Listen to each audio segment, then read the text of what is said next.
जय श्री साईं राम। तो चलिए इस वीडियो में सुनते हैं साईं व्रत की कथा। किरण बहन और उनके पति किशन भाई एक शहर में रहते थे।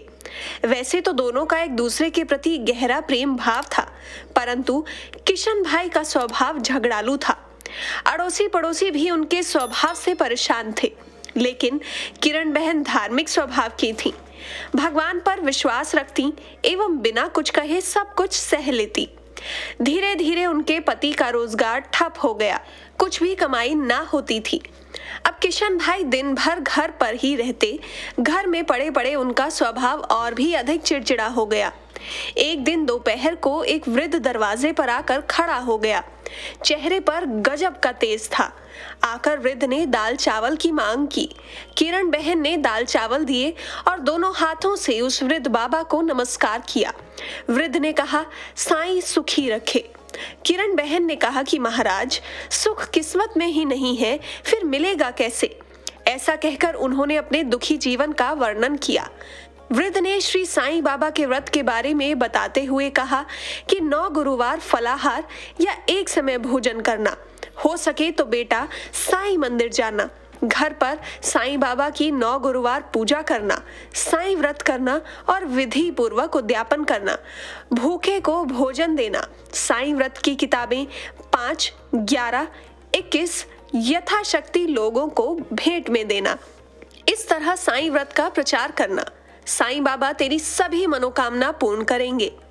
यह व्रत कलयुग में बड़ा चमत्कारिक है।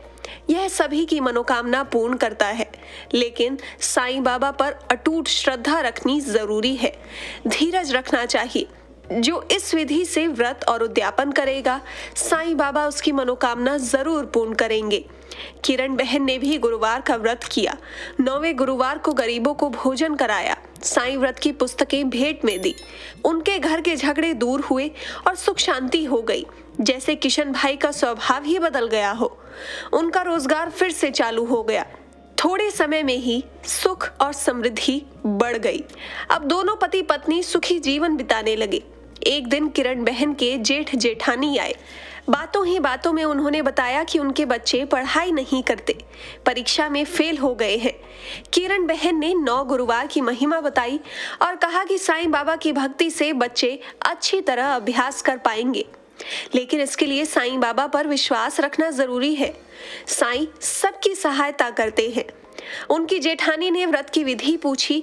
तब किरण बहन ने कहा कि 9 गुरुवार फलाहार करके अथवा एक समय भोजन करके यह व्रत किया जा सकता है, और 9 गुरुवार तक हो सके तो साईं दर्शन के लिए साईं मंदिर जाने को कहा, और यह कहा कि यह व्रत स्त्री, पुरुष या बच्चे कोई भी कर सकते हैं।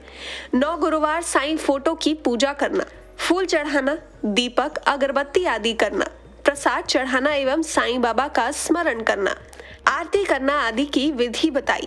साईं व्रत कथा, साईं स्मरण, साईं चालीसा आदि का पाठ करना।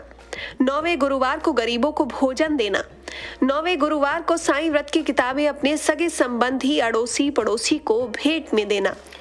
सूरत से उनकी जेठानी का थोड़े दिनों बाद पत्र आया कि उनके बच्चे साईं व्रत करने लगे हैं और बहुत मन लगाकर पढ़ते हैं।